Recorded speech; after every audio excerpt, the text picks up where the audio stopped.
श्रीमान आनंद रंगनाथन का जो वीडियो हमने इस सीरीज के पहले अपलोड में आपको दिखाया था, जिसमें वो कहते दिखाई दे रहे हैं कि मुसलमानों को रेडिकलाइज कहना गलत है, क्योंकि यदि वो रेडिकलाइज हैं तो इसलिए कि उनकी किताब उन्हें ऐसा करने को कहती है।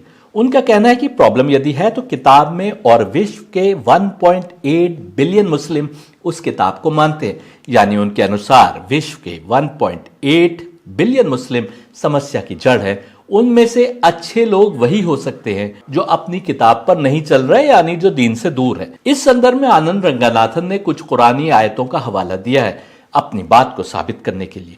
उसमें से कुछ आयतों पर हम पहले भी बात कर चुके हैं, ये दिखाने के लिए कि आयतें गलत नहीं है। मैटेरियलिस्टिक ख्वाहिशों में बंधा कोई व्यक्ति उन स्पिरिचुअल डिस्कशंस को नहीं समझ सकता जो कुरान में बताई जा रही है।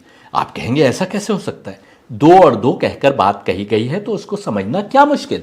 अफसोस कि ऐसा ही है। कुरान खुद कह रहा है कि यह हिदायत है मुत्तकीन के लिए, यह हिदायत है तकवा वालों के लिए, जो लोग अपने को रब के आगे सुपुर्द किए, यानी जिन लोगों ने अपनी रूह को, अपनी आत्मा को बेहतरी के मार्ग पर पहले से लगा रखा है और उस मार्ग पर कुछ आगे बढ़ गए हैं या फिर सच्चे मार्ग की तलाश में है। सवाल ये उठता है कि कुरान को तो गुनाहगारों को हिदायत देना चाहिए, जो लोग दुनिया में रचे बसे हैं उनको हिदायत देना चाहिए, जो लोग अल्लाह को नहीं मान रहे उनको अल्लाह को जनवाना चाहिए। लेकिन कुरान कह रहा है कि यह हिदायत है उनके लिए जो अपने को गुनाह से बचाए हैं, जो हक की राह पर चलने की पहले से कोशिश में लगे हैं। मैं आपको एक उदाहरण देता हूं, गीता और महाभारत के युद्ध से। गीता वो किताब है जो रूहानियत पर सबसे महत्वपूर्ण किताबों में से एक समझी जाती है। इस किताब में कृष्ण अर्जुन को सही धर्म की शिक्षा देते हैं। गीता का पहले ही शब्द बताता है कि यह धर्म युद्ध था जिसमें कृष्ण की अगुवाई में पांडव और दूसरी ओर कौरवों की अगुवाई में एक बड़ी सेना थी।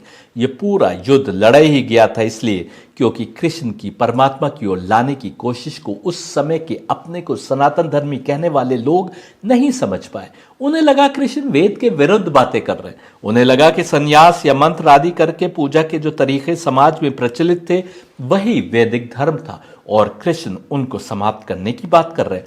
लेकिन कृष्ण तो इसके आगे की बात कर रहे थे। किसी भी रिचुअल की जब भी वैल्यू है जब हम उस रिचुअल का असल उद्देश्य समझ रहे हो।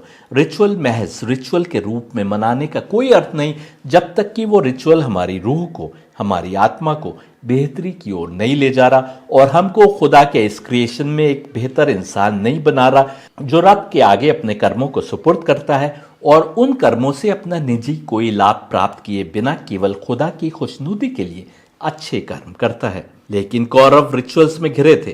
कृष्ण स्वयं कहते हैं कि तुम कुछ रिचुअल्स निभाने के अतिरिक्त केवल एंटरटेनमेंट में घिरे हो।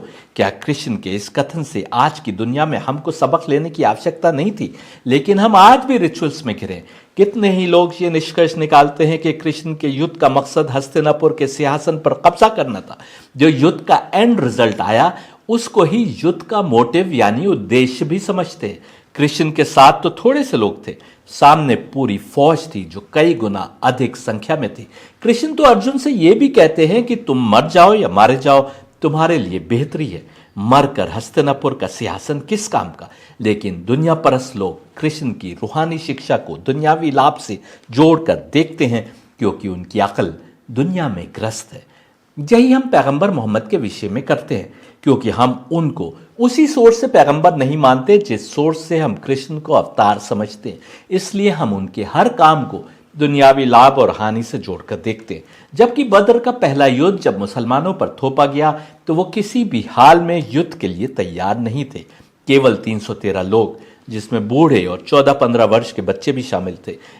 गिनती की तलवारें, गिनती के घोड़े, कोई लाठी लिए, कोई चाकू, और दूसरी ओर 1000 से अधिक जवान फौज। इस युद्ध में यदि जीत मुसलमानों की हुई तो केवल इसलिए कि वो मौत से नहीं डरते थे, और वो इसलिए क्योंकि जिहाद के कॉन्सेप्ट के अनुसार अपनी ड्यूटी पूरी करते हुए मर जाए या मारे जाए, दोनों हाल में बेहतरी है। क्या यही कृष्ण ने नहीं कहा था? कृष्ण ने भी तो कहा था कि सामने जो लोग हैं वो मरे हुए हैं, यदि हम उनको कत्ल करते हैं तो महज एक औपचारिकता मात्र होगी।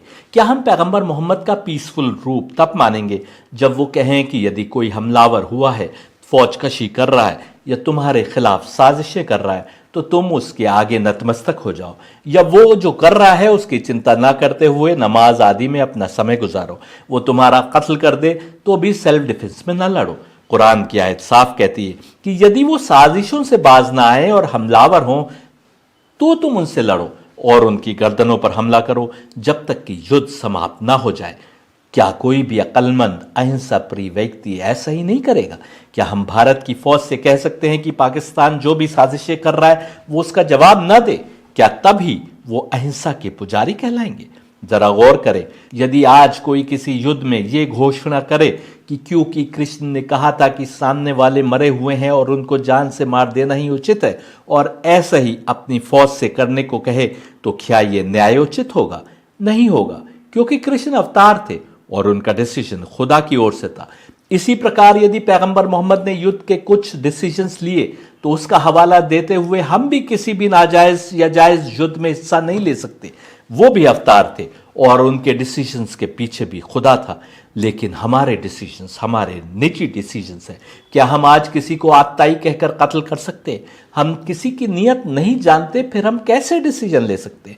ऐसे ही काफिर कुरानी डेफिनेशन है, उस डेफिनेशन को समझे बिना हम भी किसी पर काफिर का टैग नहीं लगा सकते। अगले वीडियो में बताएंगे कि काफिर दरअसल कौन है।